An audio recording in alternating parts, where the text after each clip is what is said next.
I am proud to announce that the nations here today will be signing an agreement to prevent the financing of terrorism, called the Terrorist Financing Targeting Center, co-chaired by the United States and Saudi Arabia, and joined by every member of the Gulf Cooperation Council. It is another historic step in a day that will be long remembered.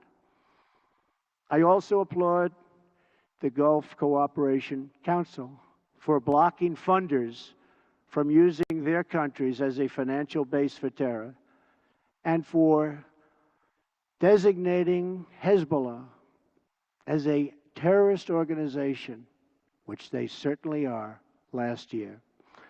Saudi Arabia also joined us this week in placing sanctions on one of the most senior leaders of Hezbollah. Of course, there is still much work to be done.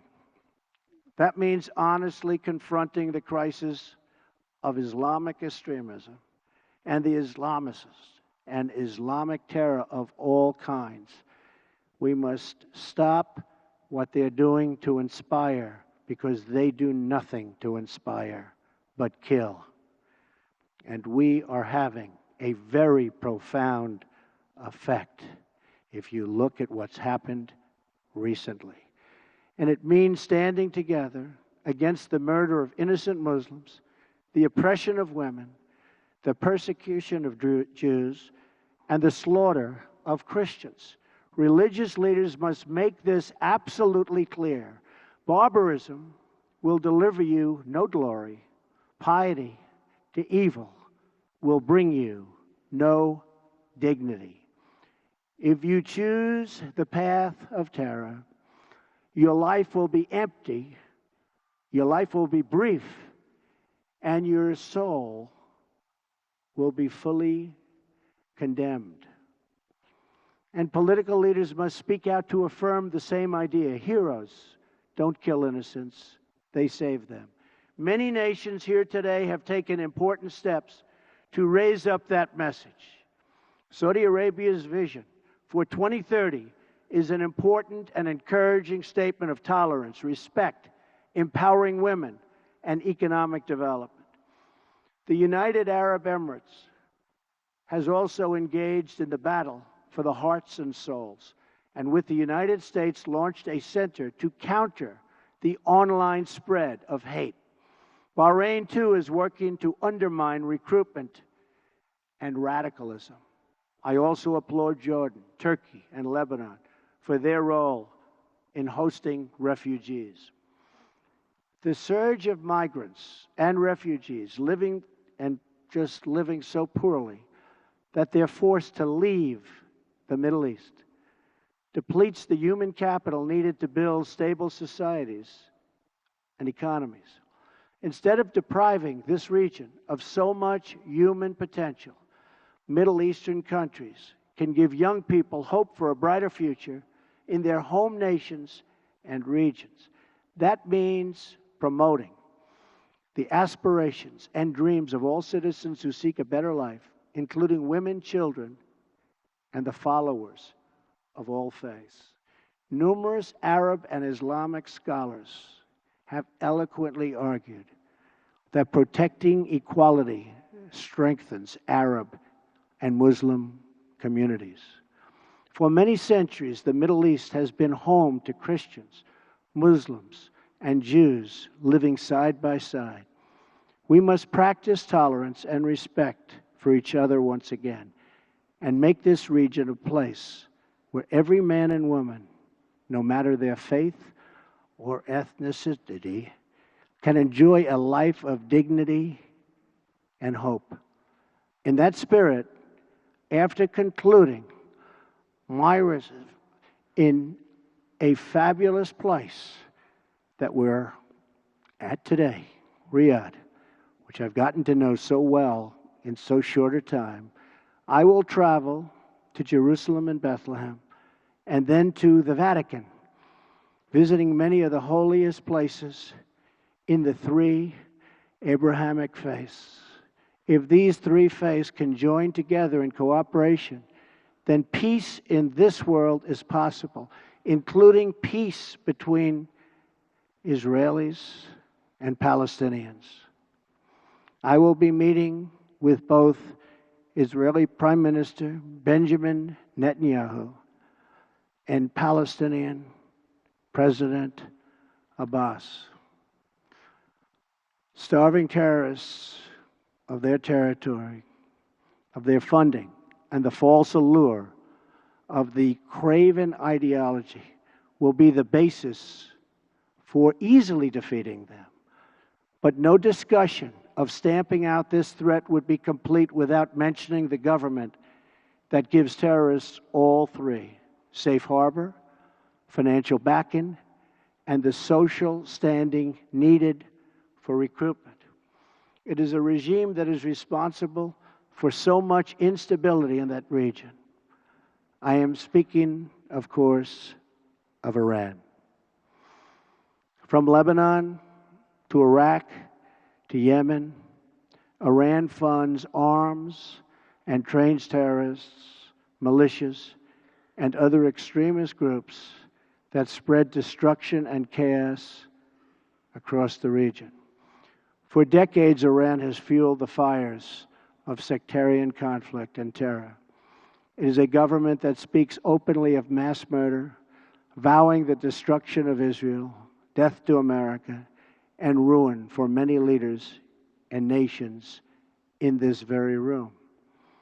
Among Iran's most tragic and destabilizing interventions, you've seen it in Syria.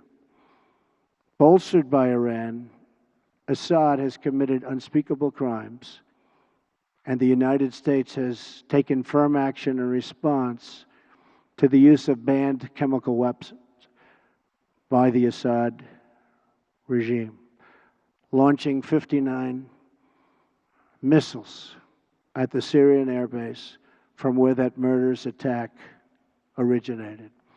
Responsible nations must work together to end the humanitarian crisis in Syria, eradicate ISIS, and restore stability to the region, and as quickly as possible. The Iranian regime's longest-suffering victims are its own people. Iran has a rich history and culture, but the people of Iran have endured hardship and despair under their leaders' reckless pursuit of conflict and terror.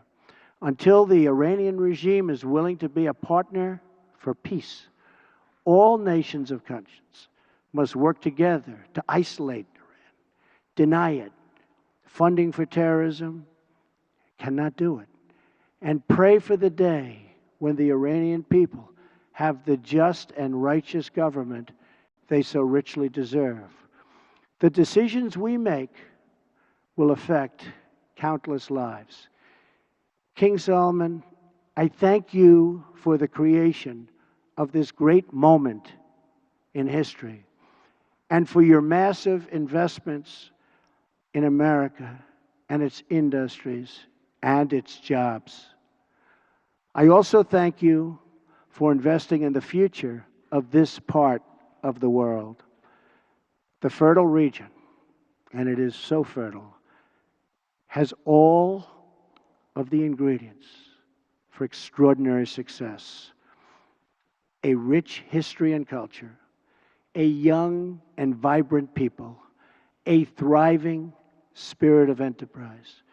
But you can only unlock this future if the citizens of the Middle East are freed from extremism, terror, and violence. We in this room are the leaders of our peoples. They look to us for answers and for action. And when we look back at their faces, behind every pair of eyes is a soul that yearns for justice and yearns for peace. Today, billions of faces are now looking at us, waiting for us to act on the great question of our time. Will we be indifferent in the presence of evil? Will we protect our citizens from its violent ideology? Will we let its venom spread through our societies? Will we let it destroy the most holy sites on earth? If we do not confront this deadly terror, we know what the future will bring: more suffering, more death, and more despair. But if we act, if we leave this magnificent room unified and determined to do what it takes to destroy the terror that threatens the world, then there is no limit to the great future our citizens will have. The birthplace of civilization is waiting to begin a new renaissance.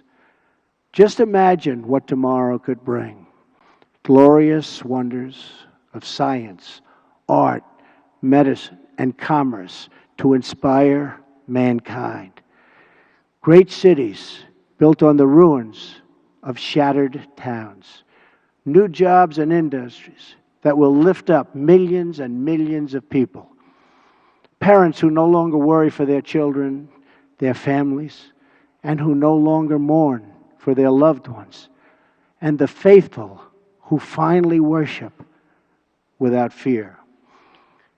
These are the blessings of prosperity and peace. These are the desires that burn with a righteous flame in every single human heart. And these are the just demands of our beloved people. I ask you to join me, to join together, to work together, and to fight together, because united, we will not fail. We cannot fail. Nobody, absolutely nobody, can beat us. Thank you. God bless you. God bless your countries. And God bless the United States of America. Thank you very much. Thank you.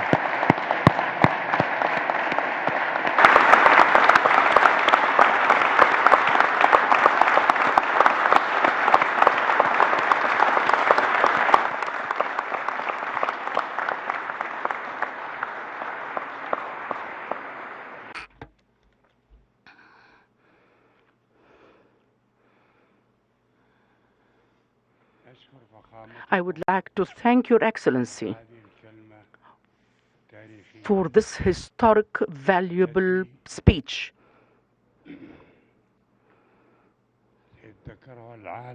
that the whole world will remember.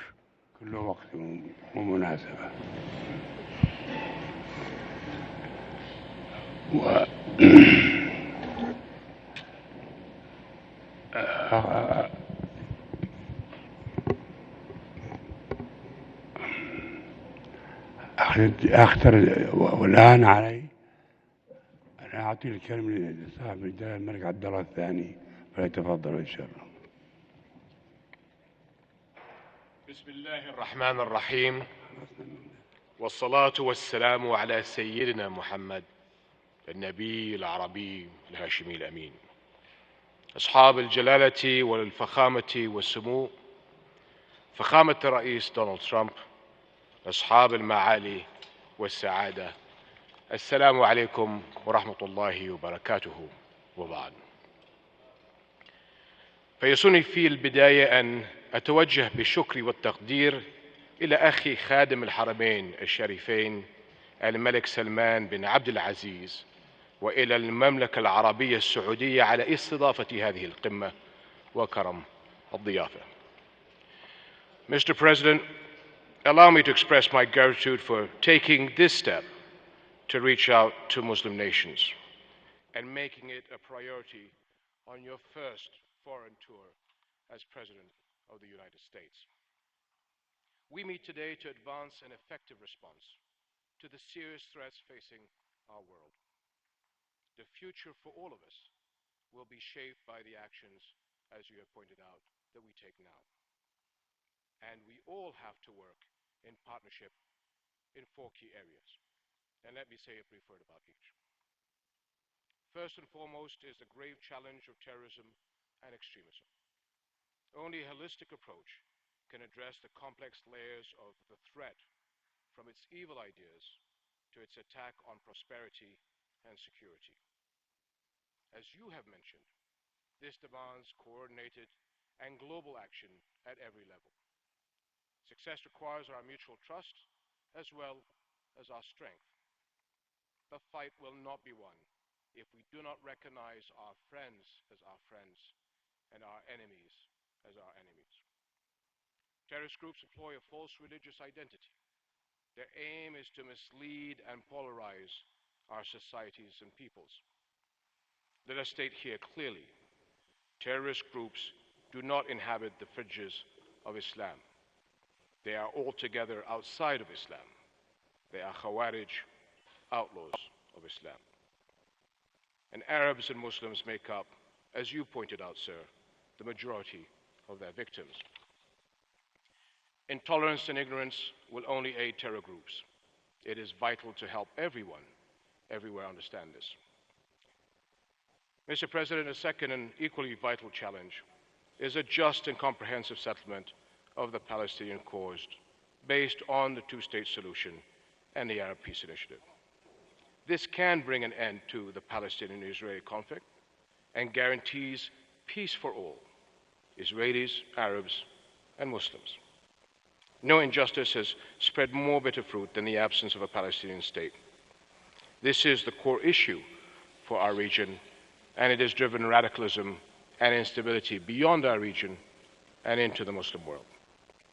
The international community has a direct interest in a just peace. The Arab and Muslim world has offered its full support for effective negotiations. And here, sir, I would like to thank you for your determination to work towards bringing a settlement to this festering conflict. We will stand by you, sir, and your efforts and work with you as partners.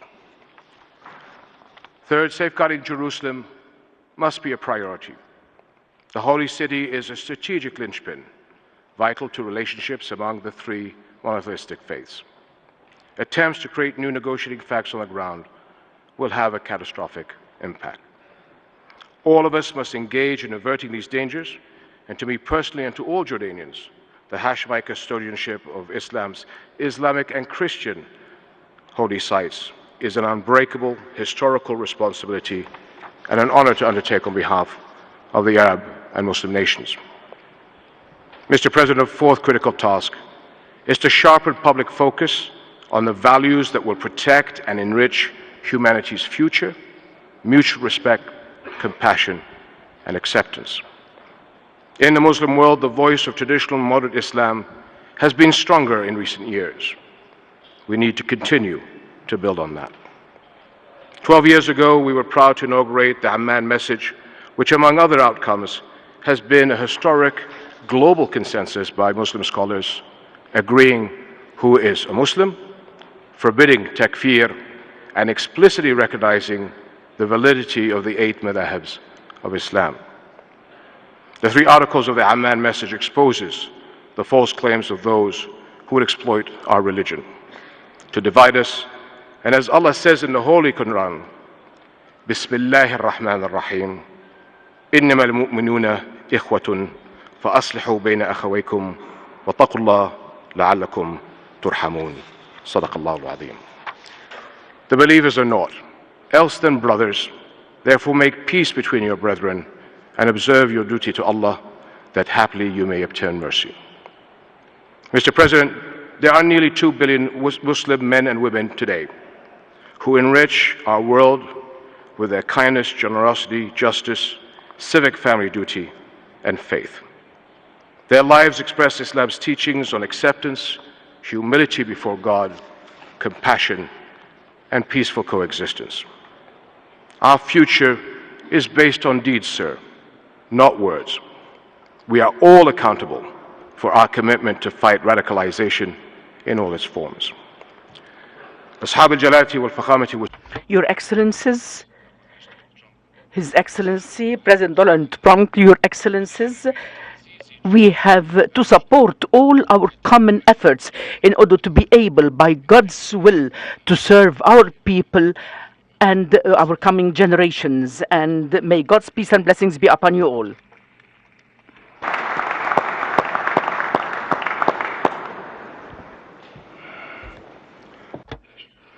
Thank you for His Majesty the King. And I give the floor now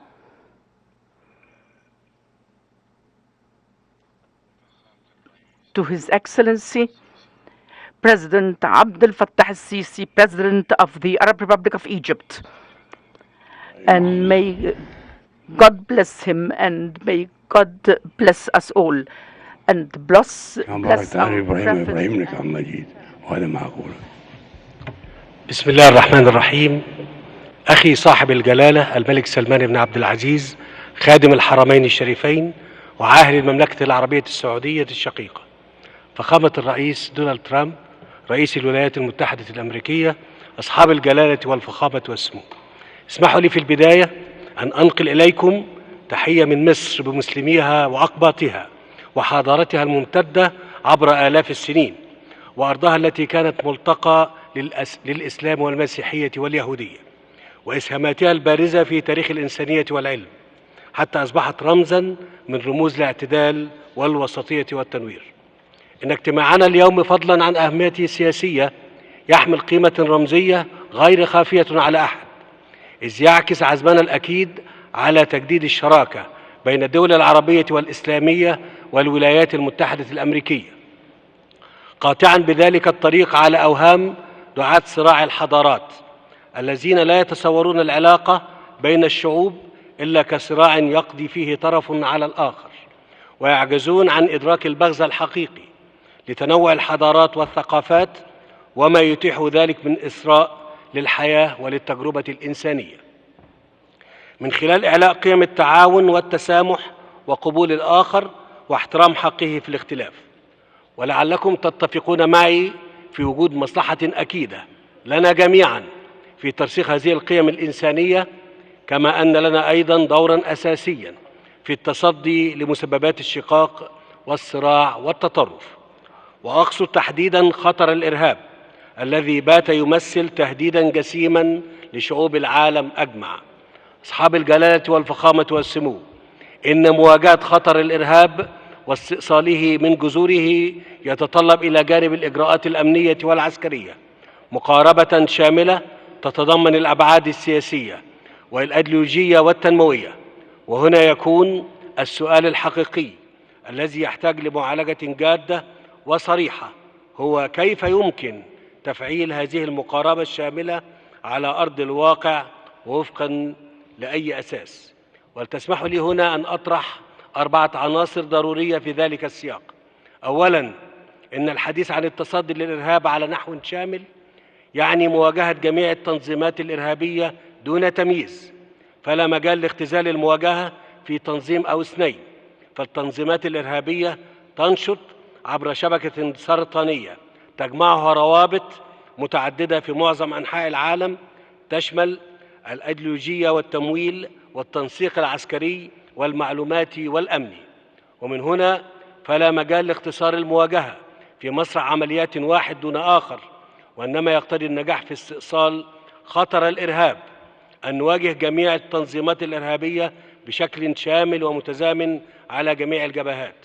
وفي هذا السياق تعلمون جميعاً أن مصر تخوض يومياً حرباً ضروساً ضد التنظيمات الإرهابية في شمال سيناء، نحقق فيه انتصارات مستمرة وتقدماً مضطرداً، نحرص على ضبط وتيرته ونطاقه بحيث يتم استئصال الإرهاب بأقل خسائر ممكنة مع الحفاظ على أرواح المدنيين من أبناء شعبنا العظيم. إن معركتنا هي جزء من الحرب العالمية ضد الإرهاب، ونحن ملتزمون بهزيمة التنظيمات الإرهابية وحريصون على مد يد العون والشراكة لكل حلفائنا في المعركة ضد تلك التنظيمات في كل مكان. العنصر الثاني هو أن المواجهة الشاملة مع الإرهاب تعني بالضرورة مواجهة كافة أبعاد ظاهرة الإرهاب فيما يتصل بالتمويل والتسليح والدعم السياسي والأيديولوجي. فالإرهابي ليس فقط من يحمل السلاح، وإنما أيضا من يدربه ويموله ويسلحه ويوفر له الغطاء السياسي والأيديولوجي. ودعوني أتحدث بصراحة وأسأل: أين تتوفر الملاذات الآمنة للتنظيمات الإرهابية لتدريب المقاتلين ومعالجة المصابين منهم وإجراء الإحلال والتبديل لعتادهم ومقاتليهم؟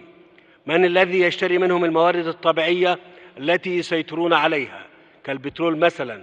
من الذي يتواطأ معهم عبر تجارة الآثار والمخدرات؟ ومن أين يحصلون على التبرعات المالية؟ وكيف يتوفر لهم وجود إعلامي عبر وسائل إعلام ارتضت أن تتحول لأبواق دعاية للتنظيمات الإرهابية؟ إن كل من يقوم بذلك هو شريك أصيل في الإرهاب.